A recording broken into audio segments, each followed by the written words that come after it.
Nonton debat calon presiden yang pertama nggak? Menurut kamu, siapa nih capres yang terlihat punya komitmen menjamin kebebasan beragama kelompok minoritas? Anies, Prabowo, atau Ganjar? Masih belum bisa menilai? Ya udah, ini ada penilaian yang disampaikan salah satu LSM terkait soal itu. Jadi, International NGO Forum on Indonesian Development atau INFID bilang, Anies, Prabowo, dan Ganjar nggak mengulas isu itu pas debat.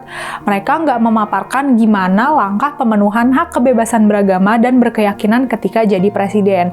Ini disesalkan INFID, mengingat indeks kebebasan beragama dan berkeyakinan di Indonesia mengalami penurunan.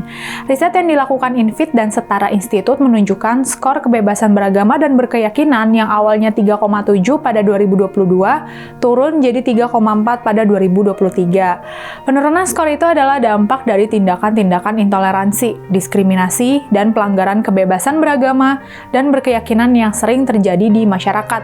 Sejumlah kasus yang disebut diantaranya penolakan pendirian Gereja Elim Kristen Indonesia di Medan, Gereja Kemah Injil Indonesia Rema Sandubaya di Mataram, Gereja Manunggal Kasih Pancasila di Semarang. Juga penolakan pendirian Masjid Yayasan Imam Syafi'i di Jember dan pembakaran Balai Pengajian milik Muhammadiyah di Biren, Aceh.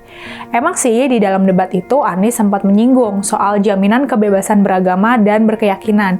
Dia ngeklaim nih udah banyak kasih izin pendirian rumah ibadah ketika jadi gubernur Jakarta. Namun hasil fact check masih didominasi pada izin rumah ibadah agama mayoritas, bunyi siaran pers INFID. BPS mencatat selama kurun 2018 sampai 2022, jumlah masjid dan musola melonjak tajam di Jakarta.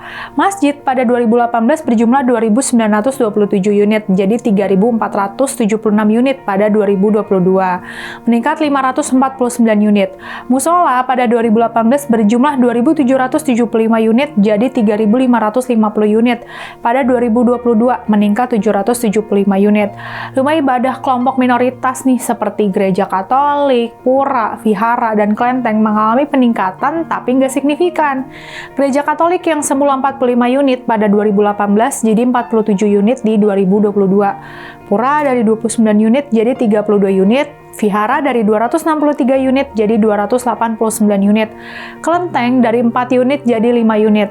Sebaliknya nih, gereja Protestan mengalami penurunan jumlah di Jakarta selama 2018 sampai 2022. Pada 2018, jumlah gereja Protestan 2.724 unit jadi 1.293 unit pada 2022. Artinya kan gereja Protestan turun nih 1.449 unit selama rentang masa kepemimpinan Anies sebagai gubernur Jakarta. Semoga forum debat tentang isu pemenuhan hak kebebasan beragama dan berkeyakinan bisa digelar dan dihadiri Anies, Prabowo, dan Ganjar ya. Biar kita bisa menilai nih, siapa sih di antara mereka yang benar-benar berkomitmen dalam isu kebebasan beragama dan berkeyakinan. Gak sekedar ngeklaim paling berkomitmen, tapi nggak didukung dengan data yang valid. Indonesia toleran, Indonesia sejahtera.